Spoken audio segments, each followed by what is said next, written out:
We're here with the Pacific Athletic Director, Adam Tschuor, and let's discuss the Casaba Club. This is a big endeavor here. It's come up over the last couple of months. It's a kind of a deep-rooted club here on campus. It goes back a couple of decades, even to football. But tell us a little bit about the Casaba Club and what the vision of it is. Worst kept secret in Stockton, probably, because I've been talking about it with people here and there, and we haven't really officially rolled it out until now.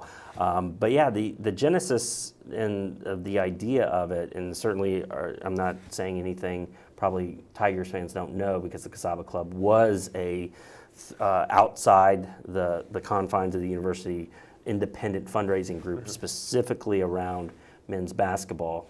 The quarterback club was the football equivalent of that back in the 50s, 60s, 70s, before things in-house with actual athletics fundraising started to take off. That was a very integral part of the success of those programs in the early days. So, what we've had more recently, so I get here, a year's time ago, and we had these kind of proselytized coach-centric support groups around our basketball programs. Not a unique thing, right? They exist pretty much everywhere, and I believe it was Bradley's bench and Perry's pack, and it was something else before. Damon's circle. Yeah, so I'm not a huge fan of those. I'm not a huge fan of those because it lends, I think the focus needs to be on the program in the institution. When you make it about the coach, which again, not saying it shouldn't be about the coach, but what are the two things that could happen? One is they either have a lot of success and they leave, and then you got to hire a new coach, rebrand it, and start from scratch. Or they're not successful, coach leaves for another reason, new coach hired, you got to rebrand it, start from scratch.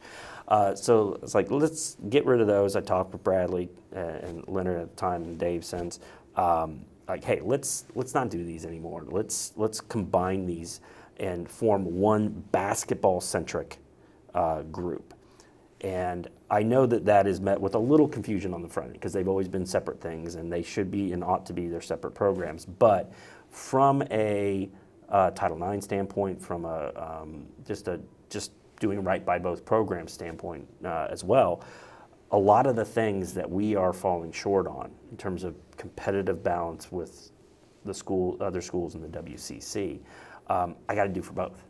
If I give Alston money for men, I got to do it for women too. So I understand that I have people that are men's basketball supporters and people that are women's basketball supporters, but it's got to be done. It's got to be done in tandem to hit those objectives. And so, again, over this past year, been really working to try to build out the concept. And the Casaba Club name was just something I got educated on, well into the process by Don Smith, who was one of the founders of the group, a great alum, supporter of our program, former regent, donor with Turlock Fruit Company down Turlock Way. Had the good fortune of meeting with him and seeing his business and getting to know him a little better. What a fantastic man, fantastic family. And it was an interesting name because Casaba's a fruit, right? Yeah. I was like, well, what's that have to do with the Tigers? That doesn't make any sense. Yeah. Well, it was a nod to Don because, again, Turlock Fruit Company, he's a melon farmer, and Casaba is a melon. And it's also a nod to, again, something that we talked about in our last chat is very important to me, and that's putting a lot of emphasis on the agriculture and produce in this region. It is such a huge driving force and something I just don't feel we've engaged with and tapped into enough.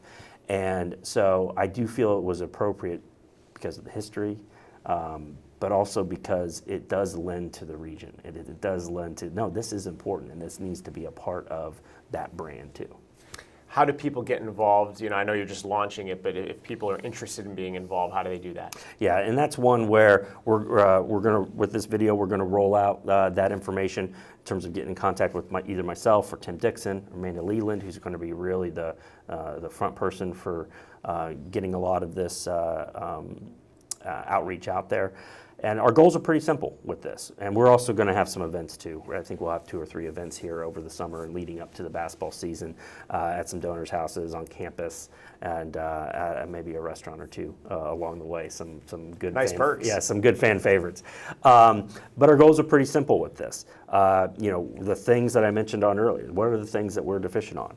We're deficient on charter flights. We're one of the few schools that doesn't at least charter a portion of their season, and that makes it really tough for our student athletes. I think the best example I had was I was at Gonzaga, the men's game, and it was halftime, and a few hours earlier, their women's team was here in Spanos playing, and they clinched the championship in that game. It was a very competitive team, good for them.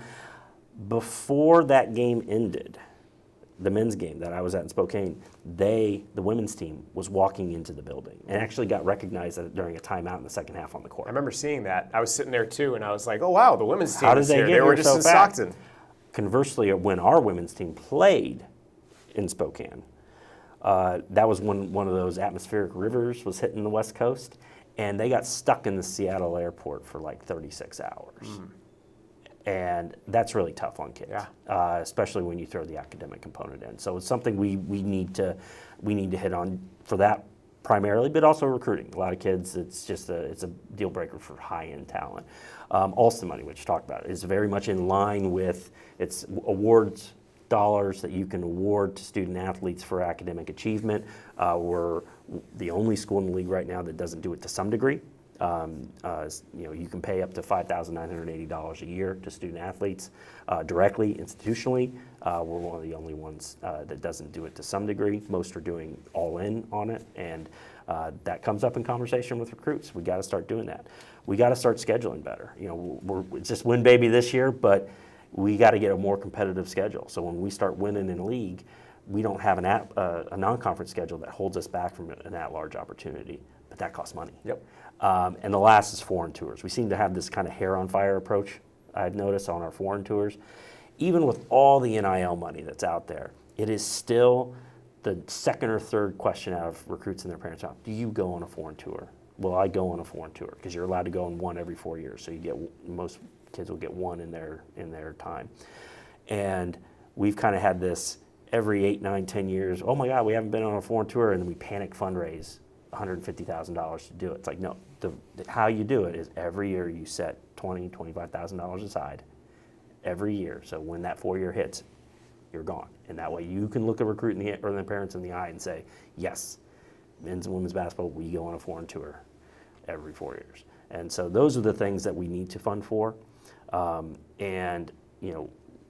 Talking about getting involved, whether it's giving us a call, clicking the link on the website, scanning the QR code, or coming to one of these events. It's something that is, if we can get to 50 members, all those things I just meant, 50 members, $6,000 a piece, $500 a month, 50 people doing that, we can do all those things. I'm excited about your vision, and join the Casaba Club. It's going to be a big cornerstone, I think, of what the future holds here at Pacific. Adam, thank you. Thank you.